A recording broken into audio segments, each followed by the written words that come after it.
প্রথমে আমরা ভিএফডির প্রোগ্রামে চাপ দিব। প্রোগ্রামে চাপ দেওয়ার পর দেখেন F0 পর আমরা ইন্টারে চাপ দিব, কোনারে ইন্টারে দেওয়ার পর দেখেন ফাংশন 0 - 0 দেখাচ্ছে। তারপর এটা চাপ দিলে 0 চাপ দিলে 2 আসবে ফাংশনে। আবার ইন্টার চাপ দিব। ইন্টার চাপ দেওয়ার পর দেখবেন যে ফাংশন 0/0 আসবে, 0 2। এখন 2তে আমরা দেখব ফাংশন কীতে আছে।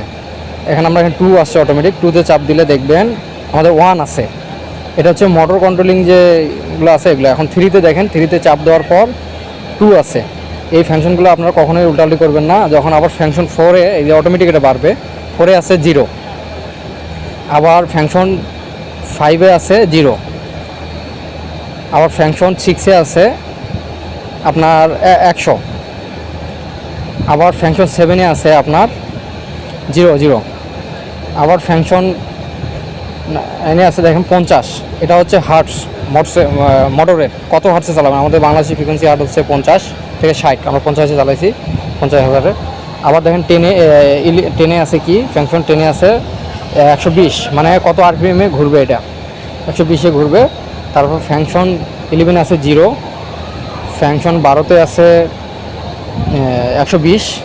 এটা রিভার্স ফরওয়ার্ডের ক্ষেত্রে আর কি, আপনি যখন মোটর কন্ট্রোলিং করবেন। 13-তে ফাংশন 13-তে আছে 0, আপনি ফাংশন 14-তে আছে 0, ফাংশন 15-তে আছে আপনার 4.0। এটা টাইম, কত টাইম নেন। ফাংশন ইয়াতে আবার আছে 1, আবার 17-তে আছে 17-এ আছে 96.0, আবার 18-তে আছে ফাংশন 18-এর মধ্যে 96.0, এটাও আছে। মানে এত সেকেন্ড পরে রিভার্স ফরওয়ার্ড করবে আর কি। এটা 1 আছে, একবার করা হবে। 21-এ আছে। এটা আসলে ভিএফডির ফাংশন অনেকগুলা। আপনারা অলরেডি বুঝতে পারতেছেন যে কীভাবে ফাংশনগুলো বার করতে হয়। ফাংশনের মোটর কন্ট্রোলিং, তারপর রিভার্স ফরওয়ার্ড করার ভিএফডির ক্ষেত্রে এইভাবে সেট করতে হয়। আপনারা এই ফাংশনগুলো যে আমাদের সেট করা আছে, এটা কিন্তু সম্পূর্ণ সেট করা, এটা কমপ্লিট, এটা আপনাদেরকে দেখাচ্ছি। এইভাবে কন্টিনিউ চলবে। 19-30 পর্যন্ত আছে ফাংশন। 30 পর্যন্ত আসার পর আবার 0 হয়ে যাবে, হ্যাঁ। তারপর আবার কাছাকাছি চলে আসবে, 0 হবে। আবার দেখবেন যে ফাংশন F0 আছে। F0-র ক্ষেত্রে দেখবেন যে আবার F1 দিয়ে আবার অন্য ফাংশন আছে। আপনারা অবশ্যই ক্যাটালগ বইটি আপনারা রাখবেন। আপনার এক একটা ভিএফডির এক এক ক্যাটালগ বই থাকে। এই যে দেখেন আমরা নিচে কমানো বাড়ানোর ক্ষেত্রে আছে। এখন F100-তে কি আছে এটা আমরা দেখব। আপনারা দেখতে পাচ্ছেন যে F1/01-এ কি আছে। আমরা ইন্টার 1-এ দিলাম, 1-এ দেওয়ার পর ইন্টার দিলাম, দেখবেন 7.5। এটা মোটরটা হচ্ছে 7.5 হার্টসের মোটর। আবার ফাংশন 1/00-তে আপনার 02-তে আছে 380। আবার ফাংশন 1/03-তে আমরা দিব, এখানে আছে 23.0023। ফাংশন 1/04-এ আছে 50। এটা হচ্ছে হার্টসের ক্ষেত্রে আর কি। মোটরের হার্টস কত হার্টসে চালাবেন, 50/60 আমাদের বাংলাদেশের হার্টস।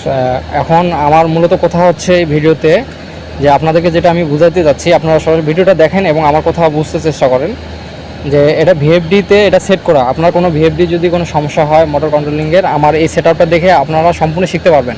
আমার যেগুলো সেটআপ করা আছে সেইভাবে সেটআপগুলো করলেই আপনাদের মোটর চলবে। আর এখানে দেখেন পাশে একটা লাল বাতি জ্বলা আছে, সবুজ বাতি জ্বলা আছে। এটা হচ্ছে রিমোটে আছে বর্তমান, কারণ আমাদের ডিসপ্লে যে রিমোট কন্ট্রোলিংটা আছে, এই ডিসপ্লে থেকে আমরা রিমোট কন্ট্রোলিং করি। আমরা ভিএফডিতে সেটিং ঠিক করার পর এটা করে থাকি। এটা ইনোভেন্স MD 310 ভিএফডি মডেল। দেখেন 37 পর্যন্ত আছে। আবার 2-তে যাইতে পারবেন। এই যে ফাংশন F2/00-তে কি আছে, 30 আছে। এখানে বহু ধরনের ফাংশন আছে। আর আসলে আপনারা অবশ্যই এটা F2/01-এ কি আছে, এটা যদি ক্যাটালগ বইটা আপনাদের থাকে, অবশ্যই একটা মেশিন কিনলে আপনাদের ক্যাটালগ বই সাথে দিয়ে দিবে। একটা ভিএফডি কিনলে ওই ভিএফডির ক্যাটালগ বইটা দিয়ে দিবে। ওই ক্যাটালগ বইয়ের মধ্যে লেখা আছে সব কিছুই, যে F0/01-এ 4.0 এটাতে কি বোঝায়। এটা ওখানে সাইডে সুন্দর করে লেখা আছে যে motor controlling, motor speed, motor reverse forward, মোটরের হার্স, রিভার্স ফরওয়ার্ডে কত টাইমিং দিয়ে রাখবেন, কয় সেকেন্ড, এবং ফরওয়ার্ডে কয় সেকেন্ড চলার পর আবার ফরওয়ার্ডে যাবে, রিভার্সে যাবে, এটা সম্পূর্ণভাবে ওই ক্যাটালগ বইটাতে আছে। অবশ্যই ক্যাটালগ বইটি আপনারা যদি ভিএফডি চালান, অবশ্যই যে মডেলের ভিএফডি আছে সেই মডেলের ভিএফডি বইটি আপনারা সুন্দরভাবে আপনারা রেখে দিবেন। কোনো সমস্যা হলে ক্যাটালগ বই দেখে আপনাদের হালকা পাতলা ধারণা থাকলে আপনারা ওই বইটি দেখেই আপনারা করতে পারবেন।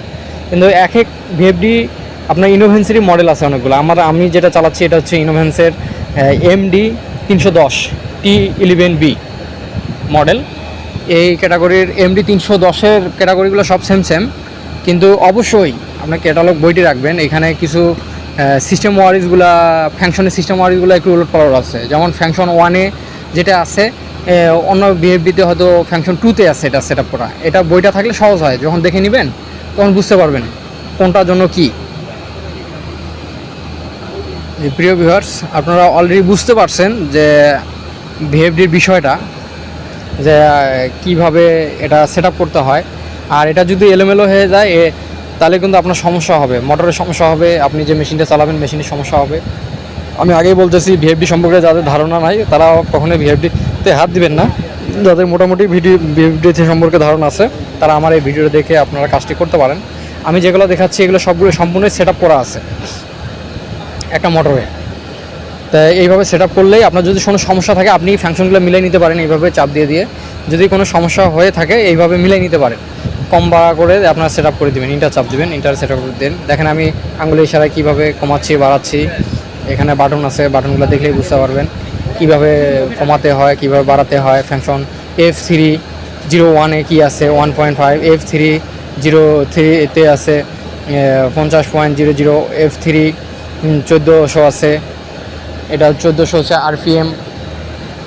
আপনার মোটরের RPM কত এটা সব কিছুই দেখাবে। তা অলরেডি আপনারা বুঝতে পারছেন প্রিয় ভিউয়ার্স যে ভিএফডি সম্পর্কে। আর কোনো কিছু যদি আপনার একান্তই প্রয়োজন মনে হয়, শর্টকাট কিছু আপনার শিক্ষণীয় বিষয়, অবশ্যই আমার কমেন্টে জানাবেন। আমি আপনাকে সরাসরি ভিডিওর মাধ্যমে হোক আপনাকে পাঠিয়ে দিব। আমার কোম্পানিতে বড় ধরনের washing machine, iron machine, pump use করা হচ্ছে। এগুলো আমি সরাসরি আপনাদেরকে ফিজিক্যালি ভিডিও করে আপনাদের হাতে পৌঁছে দেবো। আপনারা অবশ্যই আমার চ্যানেলটিতে কমেন্ট এবং সাবস্ক্রাইব